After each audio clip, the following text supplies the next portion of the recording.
Welcome to Patty's Aquatics. So today what I want to do is start a new breeding project, and I have some ideas. So let me turn this camera around and let me show you what I'm up to.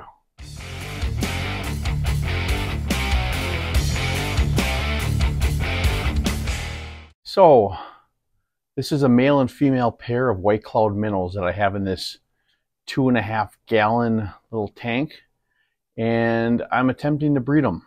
But this is a little bit small of a tank, so I really don't want to keep them in here long term. If you go back and watch one of my old videos where I had a disaster outside, where I had put 5 white cloud minnows outside and every single one of them jumped out and died. Well, this was the last male I have of the adult breeder size, so I really wanted to try to breed them. So I put them in here. What I had been doing is watching a lot of videos on how to breed these guys, and in particular, I've been watching White Cloud Dynasty and how he does it, because he has some really superb fish, not only white clouds, but also rainbow shiners. And he said that he puts a pair or 2 pairs in the 10-gallon tank and just lets them with some plants in a sponge filter. And his breeding pairs do not eat the fry or predate on them, really. And that's where I've been running into issues with my normal white cloud minnow tank. Right now I don't see many of them because it's morning, so they're all probably in the brush breeding. So, but I had never seen a fry in here once, so they're eating them, or they're eating the eggs, or the snails at the bottom are pegging off and eating the eggs before they can be hatched. So I want to try to get a colony of these guys going. So like I said, that's why I put the pair in here. This is only short term. I want to put them somewhere else. Like I said, a 10-gallon tank would be ideal. But wait a minute, I do have a 10-gallon tank. Let me show you. So this is my 10-gallon dirted planted tank that really all it is holding right now is some cherry shrimp, and then I have that angel fish, that silver veil angel that is the only one that survived that I bred from my journey of trying to breed angels. And to get into that, I probably should explain that I no longer have its parents or that koi angel. What happened was tragedy struck, to be honest with you. I haven't brought it up, not that I was hiding it, but I was going to talk about it eventually. You see, when I set up initially my Oscar tank here with sparkles, this was supposed to be an angel tank. I was going to get all plants from nature, find a big stump to put in the middle, and make this a community tank with angelfish. And when I was making this rack, which I'll link that video on how I did that, I had them in this tank with just water to keep them, with a heater just to keep them alive instead of putting them in like a tote. And all of a sudden they started dying one by one. Every single one of them started to go on their side and they all died. It's still a mystery to me as to what happened to them. They weren't even 24 hours in that tank and they passed away. I had a heater in it and I even put air in it just to kind of keep it going because there was no substrate or I had a little bit of plant in there just floating, but that was it. So I really don't know why they died, but they did. So that made me change course to sparkles here. But back to what we're talking about now, and that's this 10-gallon tank here. So I want to use this 10-gallon tank for that pair of white cloud minnows in here to try to breed them and start a colony of them in here and see if I can get to work what White Cloud Dynasty gets to work with his white clouds by using a 10-gallon tank and putting a pair in it. But to do that, I need to get rid of all the dirt and sand and plants, which, yeah, it's kind of a shame. This tank's been up for about 3+ years, but all that's really in here is Dwarf Sag, and it mainly was that beta tank for my daughter that's no longer in here. And I said it's just shrimp. My plans was to turn this into a shrimp tank, but I've really become, I don't know how to say it, I've really gotten a passion for really wanting to try to breed these white clouds. I really love them. And not just those, some more of these egg scattering fish, like my rainbow shiners here. Those things, I want to try to breed them. And then also my rare Matano rice fish. As you see, I have some homemade little spawning mops in there right now, just to see if I can get them to breed on them. But I have so much floating plants in there, so that's another project for the future, which I want to try to not reshape the tank, but maybe take a lot of those floating plants out of there to see if I can get them to breed onto those spawning mops. But back at hand to the task here is this tank. So what am I going to do? I need to empty it. So that means I need to find a new home for this guy. And that lies the problem. I can't put him in any of these other tanks because he will eat any of the fry that I might get. So where does that leave it? I have two options. Option A is in here with Puff Daddy, who has had tank mates before. He typically doesn't bother them too much, but he does pick off tank mates once in a while. But this is a little bit bigger of a fish. But there's always a chance he could get eaten. Or it goes in the tank with Sparkles. Now, Sparkles has a little bit of an attitude. I put a couple guppies in there a few weeks ago, and he ate them in a matter of seconds. So there is a chance he's going to bully it. So my thinking, I'm going to chance putting that angelfish in here with Puff Daddy. Now, my daughter named that angelfish. She named it Dave. And she told me if Puff Daddy eats Dave, she's going to be upset. And I told her I will do my best not to make that happen, but I can't make any promises. But I really don't know what else to do with him. So that's what I'm going to do. I think the diversity of having another fish in here with him may actually help. Because like I said, he's not a mean puffer. I can stick my hand in there and he comes right up to me typically and doesn't bother it. There's a few guppies in here that have been in here since they're babies, since I set this tank up almost, it was back in November, I think. And they still are alive. He hasn't ate them.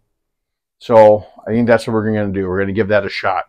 We're going to throw Dave, the angelfish, in with Puff Daddy.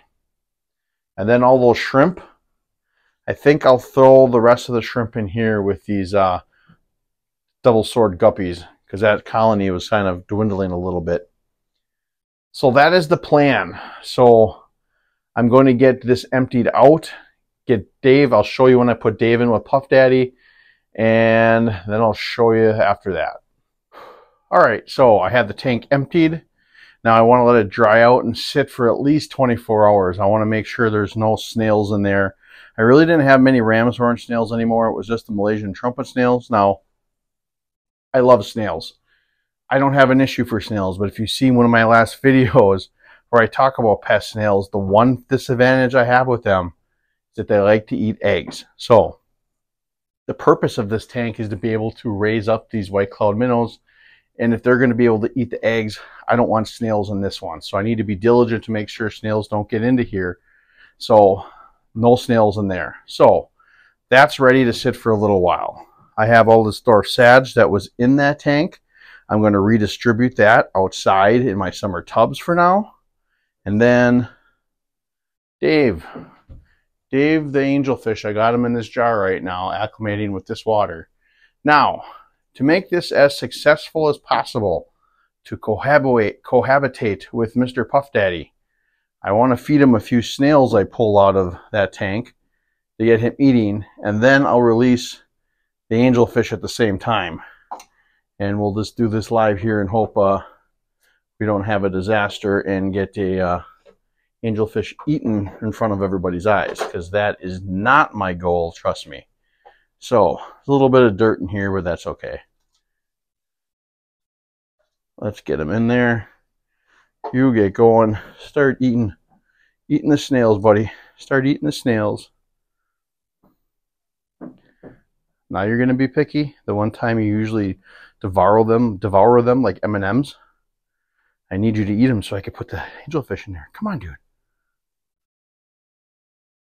Well, while he's doing that, let's put Mr. Angelfish in here and see what happens. They're in. Angelfish is in there. Now, if you're not familiar with some old videos, I got that phosphate pad in there again because I was having a little bit of an issue with this cyanobacteria. So, I like to put that in there time to time to help keep those phosphates down, to help get that away. So right off the bat, he's not interested in the snails for some reason. I kind of think he knows Dave is in the tank with them. So we'll see what happens here. Oh, yeah, Mr. Camera-friendly Puff Daddy here. So Puff Daddy and Dave, we'll see what happens here. Well, they eat some snails now. Okay. Well, that being said, I am going to let that tank sit for at least 24 hours. And then when it's ready, I'll get that thing set up and show you how I'm going to set it up and how I want to be able to get those white cloud minnows to be able to breed in there. So, Daddy and Dave and the little minion guppies. Fingers crossed. All right, so it's been a good 24 hours. I filled this thing up. I put some rock in it. I got some Java fern with the roots loosely within those rocks.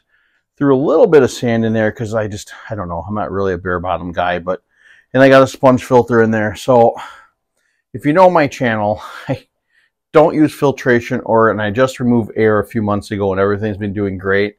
I wouldn't typically put air in here, but watching those videos from White Cloud Dynasty, he said that by having the movement in the water, especially I want to try to rig something to, like Aquarium Co-op has them, atop the sponge filter that gives flow at the top, or maybe even get another power head in here like I have in my Rainbow Shiner tank, that causes the fry when they're born to kind of be occupied, because he said he had, without that flow at the top, he had a bunch of them that would like eat each other's dorsal fins off and stuff. So I want to try it this way once to see what happens. So secondly, you might be asking, well, how come you ripped down the entire tank? Couldn't you just put the white clouds in this tank itself after moving everything out of there? And I could have, but there's so many snails in there. Now, I also asked a question to the White Cloud Dynasty about the fact that he does run snails in his tanks, but he said ram's horn snails. Ram's horn snails are not egg eaters, but I had loads and loads of Malaysian trumpet snails in my tanks.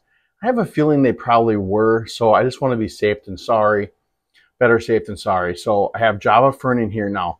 The only places that I have plants that are probably 99.9% guaranteed not to have snails on them is my puffer tank. Now, mind you, I put Dave in there earlier. Dave and Puff Daddy are best friends. They're getting along so far. So things are going good there. So what I want to do now is get these white clouds, this pair, out of here and put them into there.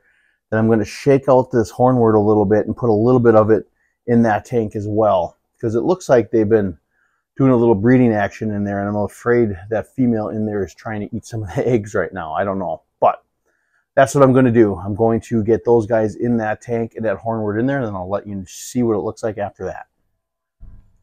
All right, so I got that pair in there now, threw a little bit of that hornwort in there, and now we sit and wait and see if I can get these guys to breed in here and be able to not eat any fry or eggs. So we shall see and test this theory in the way that White Cloud Dynasty does it. So I'll be very curious to see if I can get this to breed and start a colony within this 10-gallon tank. And I do have a few empty tanks coming my way. I've got another 20-gallon, a 10-gallon, and a 5 that I plan on using specifically for breeding purposes if I can get these guys to breed and do what I want. Or can also try breeding my Rainbow Shiners in one of those as well. But for now, let's get these guys to breed. And then this tank, now we sit and watch. Sit, watch, and wait to see if they laid any eggs in there, if anything hatches, and if any fry pops up out of here. So that'll be an interesting one to see. A lot of algae grew on that hornwort because that is such a bright light in a small tank like that. But that's okay. There'll be lots of paramecium and small little organisms within there. So if they do hatch, for stuff to feed on. So that's the waiting game, which we'll be doing now. So I'll get back to you next time I see some activity in here or in here. Well, that is the new breeding setup for those white cloud minnows. I'm super excited to see if I can get this to work. I really want to get a big colony of these guys going, and I think it could be really cool. So I will keep everybody updated, whether maybe I see fry in that little 2.5 gallon or they start to pop up in that 10 gallon. Either way, I'll let everyone know what's going on. So I hope you enjoyed this video. I hope you enjoyed this little bit of a journey of mine through this process. And if you're not subscribed to the channel, just make sure you hit that subscribe button, hit that join button if you're interested in joining as a member. Then always remember to think outside the box and take a step back into nature. I hope to see you next time. Your Pet is Aquatics.